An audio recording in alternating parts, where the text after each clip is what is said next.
Gold trusted gold buyers మీరు తాకట్టు పెట్టిన బంగారాన్ని విడిపించి ఈ రోజు ఉన్న మార్కెట్ ధరకు కొనబడును. ఒక మనిషి ఇక్కడ స్టార్ట్ అయ్యి ఇక్కడ దాకా వెళ్ళడం గొప్ప ఫేస్ కదా, అక్కడి నుంచి ఇక్కడికి పడ్డం చాలా రఫ్ ఫేస్, మళ్ళీ ఇక్కడి నుంచి ఇక్కడికి వెళ్ళాలి. ఎలా జరిగింది ఈ ప్రాసెస్? అంటే zero to everything, everything to మళ్ళీ జీరో, మళ్ళీ జీరో టు ఎవ్రీథింగ్, ఎలా ఉంటుంది ఫేస్ అసలు? సో అది చాలా డిఫరెంట్ గానే ఉంటది. ఎక్స్పీరియన్స్ చేసిన వాళ్ళు ఎక్కువ రిలేట్ చేసుకోగలుగుతారు. Correct. First of all thanks for the introduction. చాలా బాగా అనిపించింది. సో నేను అనుకునేదే మీరు చెప్పినట్టు అనిపించింది. Like zero to everything, everything to zero అనేది నేను ఇప్పుడు నిన్న మొన్న చూస్తున్న విషయం ఏం కాదు. Right from my childhood I'm seeing this because we had 80 acres of land in Zaheerabad. Okay. అది ఒక్కొక్క ఎకరమే 3-4 కోట్లు, అట్లా 300-400 కోట్ల ఆస్తి. అదేం లేదు ఇప్పుడు. అంటే అంత చూసి ల్యాండ్ లార్డ్స్ అని అందరు రెస్పెక్ట్ ఇస్తుండ్రి. తర్వాత ఫంక్షన్లకు పిలవడం కూడా బంద్ చేసిన రోజులు వచ్చినాయి. సో జీరో చూసినాము, ఫస్ట్ హై చూసినాం, మీరు అన్నట్టు ఎవ్రీథింగ్ చూసినాం, జీరోకి వచ్చినాము. మళ్ళీ కొంచెం కొంచెం అక్క అన్నకు జాబులు వచ్చి కొంచెం సెటిల్ అయ్యి ఈకో స్పోర్ట్ కార్ కొన్నప్పుడు అనిపించింది అరే మళ్ళీ మనం సాధిస్తున్నాం, మళ్ళీ మంచిగా ఉన్నాము అని. సో ఎవ్రీథింగ్ చూసినాము. తర్వాత మళ్ళీ నేను సోలోగా మ్యారేజ్ తర్వాత లైఫ్ స్టార్ట్ చేసి ఏమీ లేకుండా నేను ఒకటి మస్త్ లెర్నింగ్ యాప్ అని స్టార్ట్ చేసింటి. దాంట్లో సేల్స్ 200-300 వస్తుండే రోజుకి. ఈ రొట్టెలకు సరిపోతాయా, కర్రీస్ కి సరిపోతాయా అనిపిస్తుండే. ఉండేది మణికొండలు ఉంటుండే.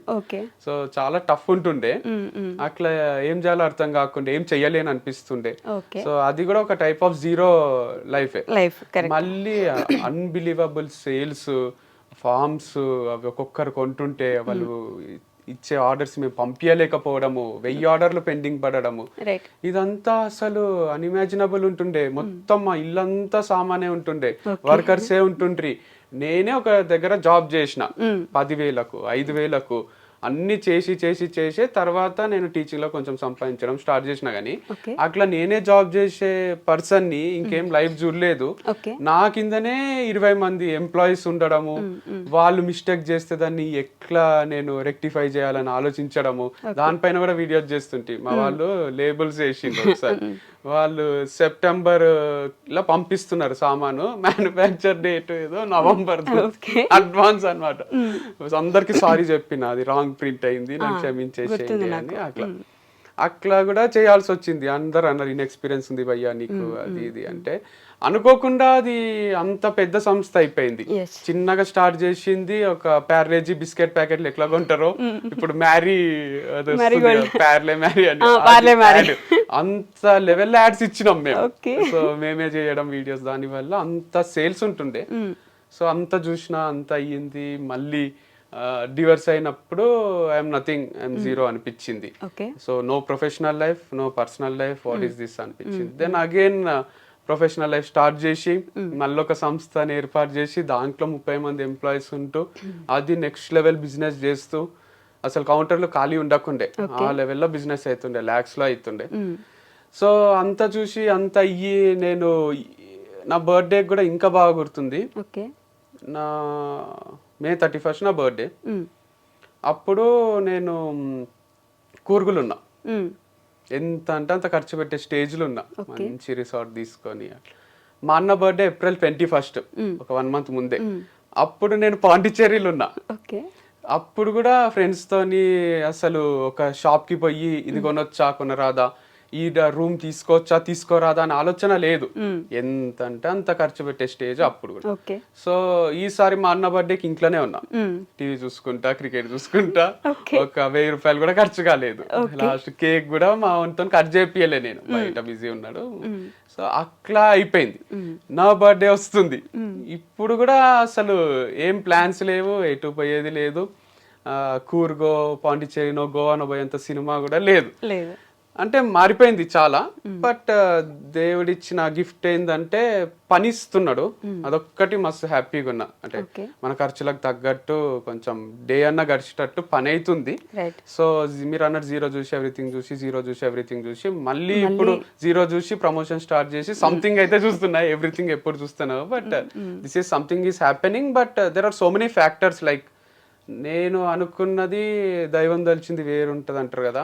నేను అనుకున్నది ఒకటి ఉంటుంది, పెళ్ళి అయిపోయింది, ఇక నెక్స్ట్ ఏముంటది, ఇక మంచి లైఫ్ ఉంటది కదా, పిల్లలు స్కూల్ వేయాలి, ఇట్లాంటివి ఉంటాయి కదా ఎక్స్పెక్టేషన్స్. అదేం జరగలే. తర్వాత కంపెనీ స్టార్ట్ చేసి మొత్తం తెలుగు స్టేట్స్ లోనే ఇట్లా చెయ్యాలి వైఫ్ అండ్ హస్బెండ్ అంటే, లేదా వంశ ఒక్కరు చేస్తున్నా ఒక్కరైనా ఇట్లా చెయ్యాలి అనే స్టేజ్ నుంచి మళ్ళీ ఏం లేకుండా అయిపోయింది. సో మళ్ళీ ఇప్పుడు ప్రమోషన్స్ అని ఇది చేస్తున్నా. But life has taught me so many things, like people ఎట్లుంటారు, ఎవరు మంచోళ్ళు ఎవరు చెడ్డోళ్ళు. ఫస్ట్ డే మంచోళ్ళు లాగా అనిపించిన వాళ్ళు తర్వాత మనకు వాళ్ళు మంచోళ్ళు కాదు అని అనిపించవచ్చు. సో ఈడేంది వీడు అసలు వీడేమైనా పనికొస్తాడా మనకు అనిపించిన ఎంప్లాయీస్ కూడా లాస్ట్ వరకు మనతోనే ట్రావెల్ చేయొచ్చు, మనతోనే ఉండిపోవచ్చు. సో అట్లా మనము ఒకటి ఎస్టిమేషన్ మనకు ఒకటి ఉంటుంది కదా, వాళ్ళ మైండ్ స్టడీ చేసేది, ఒక గెస్ చేస్తాం కదా. ఆ గెస్ వర్క్ అనేది 100% రైట్ కాదు. ప్రాబిలిటీలో ఒక్కొక్కసారి కరెక్ట్ కావచ్చు, ఒక్కొక్కసారి తప్పు కావచ్చు. సో అన్ని వదిలేసి జస్ట్ మన కంట్రోల్ ఉన్న వాటి గురించి ఆలోచిస్తూ ముందుకు పోవడమే లైఫ్ అంటే అని తెలుసుకున్నా. So take each day at a time. ఈ రోజు ఏంది, ఈ రోజు అయిపోయింది, హాయిగా పండుకున్నామా లేదా, one thing at a time, each day at a time లాగా ముందుకు పోవాలి తప్ప ఫ్యూచర్ ప్లాన్ ఏవి పెట్టుకోరాదు. వంశీ గారు అంటే మీరు చెప్పినంత, లేదంటే నవ్వుతూ చెప్పినంత ఈజీ కాదు. ఇవన్నీ చూసి ఒక్కసారి లోలో పడ్డం. లోలో ఒకప్పుడు వంశీ గారు అంటే, లేదంటే మీ అన్నయ్య అన్నప్పుడు కూడా ఫుల్ రెస్పెక్ట్ ఉండేది. ఏదైనా ఒక చిన్న వీడియో వస్తే ఆంధ్ర తెలంగాణలో ఫుల్ వైరల్ ఉండేవాళ్ళు. ఇప్పుడు ఏదైనా సరే కొంచెం చెప్తే కూడా వీళ్ళ ఇంట్లో లేని మాకు చెప్తారు అనే మాటలు వస్తాయి. మీరు కూడా ఒక మెంటల్ స్టెబిలిటీ కోల్పోయి, అయ్యో ఎందుకు ఇలా ప్రతిదీ బ్యాక్ స్టెప్ వెళ్తున్నాను, మళ్ళీ ముందుకు రావడం కష్టమేమో కదా, ఇలాంటి ఆలోచనలు వస్తుంటాయి కదా రెగ్యులర్గా. ఆ స్టేజ్లో ఎలా తీసుకున్నారు అసలు? ఒక్కొక్క రోజు మేబీ మీకు ఆలోచనలో అసలు మళ్ళీ ముందుకు వెళ్తానా లేదా, చేయగలనా లేదా, ఇలాంటి క్వశ్చన్స్ ఏమైనా ఉండేనా మీకు? ఉన్నాయి, ఉంటూనే ఉంటాయి. మీరు అన్నట్టు లైఫ్ ఇస్ సింపుల్ అనుకుంటుంటిమి. లైక్ నేను మా అన్న కూడా డిస్కషన్స్ ఎట్లుంటుండే అంటే, సీతమ్మ వాకిట్లో సిరిమల్లె చెట్టులో వాళ్ళు పైన నిలబడి వెనకాల యూనివర్సల్ అది బ్యానర్ ఉంటది హైదరాబాద్ లో, నిలబడి మాట్లాడుకుంటుంటారు. రేలో చెప్పలేకపోతున్నా కానీ లోపల తుంచేస్తుందిరా అని అంటారు. అదే బాధ ఉంటది మా లోపల కూడా, మా కళ్ళలో కూడా ఒక పెయిన్ ఉంటది. అందుకే సో అట్లా మేము డిస్కస్ చేస్తున్నప్పుడు అంతా కూడా అక్కడ ఒక డైలాగ్ అంటాడు మహేష్ బాబు, అరే ఇంకెన్ని చూడాలి మనము, ఎన్ని చూసినామని ఫస్ట్ అమ్మాయిల పేర్లు అవి చెప్పి, తర్వాత రేపు పొద్దున మనకు ఇద్దరికి పిల్లలు వచ్చేసి గుడ్డగాళ్ళు వచ్చి వాళ్ళు తిరుగుతుంటే ఆడుకుంటుంటే ఇది అది అని మాట్లాడుతుంటారు.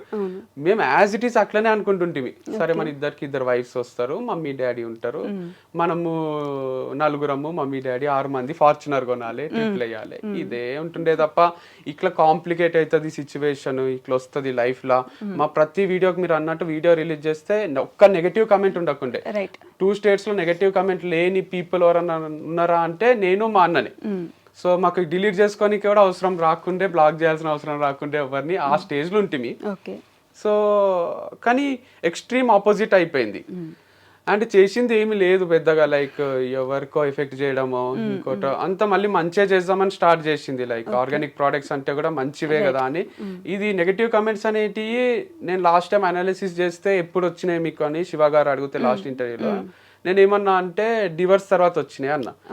యాక్చువల్గా డివర్స్ తర్వాత రాలే, నా పెళ్ళయినాక కూడా చాలా లిమిటెడ్ ఉంటుండే. ఎప్పుడైతే మేము ఇద్దరం కలిసి బిజినెస్ స్టార్ట్ చేసినామో అప్పుడు స్టార్ట్ అయింది.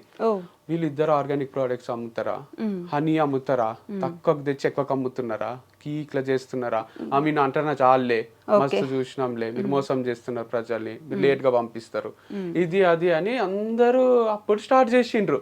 అంటే ఎంతమంది అడ్మైర్ చేసిండ్రో వైఫ్ అండ్ హస్బెండ్ ఇట్లా చేయడము, అంతమందికి జెలసీ ఫ్యాక్టరా మరి, లేదా నిజంగానే వాళ్ళకు ఎక్కువ ప్రైజెస్ అనిపించి కోపం వచ్చిందా, లేట్ గా పంపించడం వల్ల హర్ట్ అయిండ్రా, కానీ ఆ నెగటివిటీ అనేది అప్పుడే స్టార్ట్ అయింది నాకు.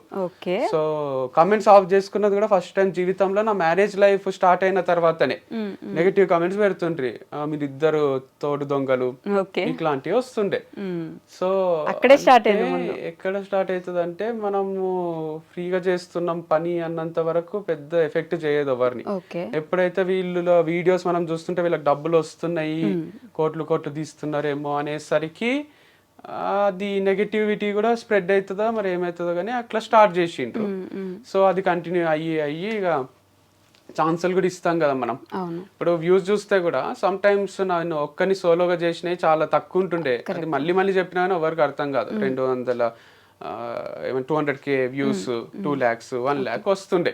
ఇక మొత్తం ఇట్లే వస్తే నేను పెట్టుకున్న బిజినెస్ నడిపించలేను, ఎవరికి శాలరీ ఇవ్వలేను అని అర్థమయ్యి అమ్మాయిలను ఎంటర్ చేయాల్సి వచ్చింది. ఓకే. గర్ల్ ఉంటే ఖచ్చితంగా ఒక పేరు లాగా చూస్తారు, దాంట్లో తప్పేముంది, మేమేమి ఇంటిమేట్ సీన్స్ లోనో నటిస్తలేమో, అదొక రొమాంటిక్ ఫిలిం కాదు కదా. ప్రొఫెషనల్ గా జస్ట్ తను నా పక్కనే నిలబడుతుంది, ఒక వీడియో చేస్తున్నాము, అది చూస్తారు, షాప్ కి వస్తారు, కొంటారు. అది బాగా క్లిక్ అయింది.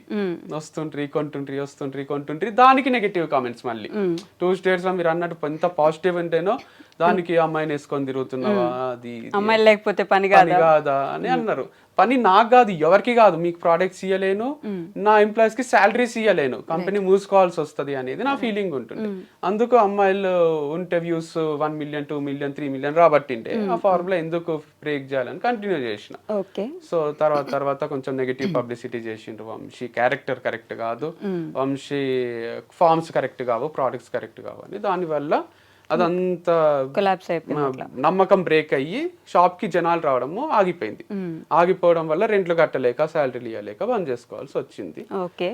కానీ మీ దగ్గర ఉన్న అమ్మాయిలే వెళ్ళిపోవడము, వాళ్ళ దగ్గర నుంచే నెగిటివిటీ పెరగడము, వాళ్ళే నెగిటివ్ గా మాట్లాడుకోవడము, ఆ తర్వాత ఇంకా వేరే అమ్మాయిని ఏదో ఫుల్ గా ఇబ్బందులు పెట్టేశారు, ఆమెకు నెగిటివ్ కామెంట్స్ పెట్టారు అని చెప్పేసి ఒక అమ్మాయి కైండ్ ఆఫ్ యాంకర్ అనుకోండి, ఆ అమ్మాయి ద్వారా ఇట్లా మెల్లి నెగిటివ్ అవ్వడము, ఇవన్నీ కూడా ఫ్యాక్టర్సే కదా. ఫ్యాక్టర్స్ అంటే నేను అనేది there are too many things. Like ఇప్పుడు పాజిటివ్ చెప్పేటోళ్ళు వంశన్న గ్రేట్, వంశీ ఇట్లా వంశీ అట్లా అని 99 మంది చెప్పి ఒకడు వచ్చి హౌలగాడు వేస్ట్ గాడు అని చెప్తే మనకు అదే రిజిస్టర్ అయిపోతుంది. సో 99 మంది మన పైన పాజిటివే ఉంటారు, కానీ ఒక్కరు నెగిటివ్ ఉండేసరికి నెగిటివే కరెక్ట్ ఏమో అనే ఫీలింగ్ లోకి వస్తాం. సో అందరికి నచ్చం కదా మనం, నచ్చని వాళ్ళు నచ్చని విషయాలు 100 చెప్తారు, కానీ అవి ఇంపాక్ట్ చేస్తాయి సొసైటీ మీద. కానీ ఇంకోటి, ఇప్పుడు నేను ఈ ఇంటర్వ్యూ తర్వాత కూడా యాంకర్ వస్తానే సరిగా రిసీవ్ చేసుకోలేదు, నాకు కూల్ డ్రింక్ ఇవ్వలేదు, నాకు టిఫిన్ పెట్టియలేదు, సరిగా నవ్వుతూ మాట్లాడతలేదు, అస్సలు నచ్చలేదు నాకు అంటే యాంకర్ కి నెక్స్ట్ టైం ఇంటర్వ్యూ ఇయ్యరాదేమో మనం అని వేరే వాళ్ళకి కూడా నేను ఎక్కియొచ్చు కదా. సో మీ పైన ఎక్కియడం నేను 100 మంచి చెప్పొచ్చు, చాలా మంచి రిసీవ్ చేసుకుంది, నాకు వస్తానే కాఫీ ఇచ్చింది, ఇట్లా చెప్పినా అనుకోండి నమ్మరు, వీడు ఇంత మంచి వాళ్ళు ఎట్లుంటారు యాంకర్స్ అసలు అని అనుకుంటారు. అదే నెగటివ్ గా చెప్తే ఈజీగా నమ్ముతారు. నా పైన కూడా అదే చేసిండ్రు. పాజిటివ్ గా చెప్పేటోళ్ళందరివి ఓవర్ ది హెడ్ వెళ్ళిపోయినాయి, నెగటివ్ గా చెప్పేటోళ్ళందరివి మైండ్ లో కూర్చుండిపోయినాయి. దాని వల్ల అలా అని అందరూ మహర్షులు కాలేదు కదా, ఋషులు గారు మహర్షులు గారు, అందరి దగ్గర కొన్ని మిస్టేక్స్ ఉంటాయి, యాక్సెప్ట్ చేయలేరు జనం. ఫస్ట్ థింగ్ గొప్పగా చూసాం కదా, ఇప్పుడు ఇలా చూడలేకపోతున్నాము, లేకపోతే మరీ ఎంత గొప్పగా చూస్తే తట్టుకోలేమేమో, 2 ఫ్యాక్టర్స్ ఉండొచ్చు కదా. జెలసీ ఫీల్ అవ్వచ్చు, మరీ గొప్పగా ఉన్నాడు ఇంత చేశాడా అనే ఒక ఫీలింగ్ లో కూడా ఉండొచ్చు. అండ్ మనం అట్లా చేయలేకపోతున్నాము అనే ఒక చిన్న బాధ కూడా ఉండిండొచ్చు, లేదా నిజంగానే జెన్యున్ గానే బాధపడి ఉండొచ్చు. అరే వంశీ ఒక్కడే చేయొచ్చు కదా, ఎందుకు అమ్మాయితో చేయడము. ఇప్పుడు డాడీకి అయినా కూడా నేను ఒక రవి అనే పిల్లలతో తిరుగుతుంటే అంత ప్రాబ్లం ఉండదు. అదే నేను శ్వేతతోనో స్వాతితోనో తిరుగుతున్నా అని తెలిస్తే ఊరికైనా ఇంటికి పిలుచుకొస్తుంటే కొంచెం అఫెండ్ అవుతారు వాళ్ళు. ఏంది ఇది, ఎందుకు ఇట్లా వంశీ చెడిపోతున్నాడా, ఏమైతుంది అని అనుకుంటారు. అది కల్చర్ అంతే, ఇండియన్ కల్చర్ లో ఇంకా బాయ్ గర్ల్ ఎవరితో తిరిగినా అంతే అనేది రాలేదు. బాయ్ తో తిరిగితే తప్పు కాదు, గర్ల్ తో తిరిగితే తప్పు, పెళ్లి చేసుకోకుండా అనే ఫీలింగ్ లో ఉన్నాం కాబట్టి కూడా ఈ ప్రాబ్లమ్స్ వస్తున్నాయి. ఓకే, అది కూడా ఒక ఫ్యాక్టర్ అయి ఉండొచ్చు మేబీ.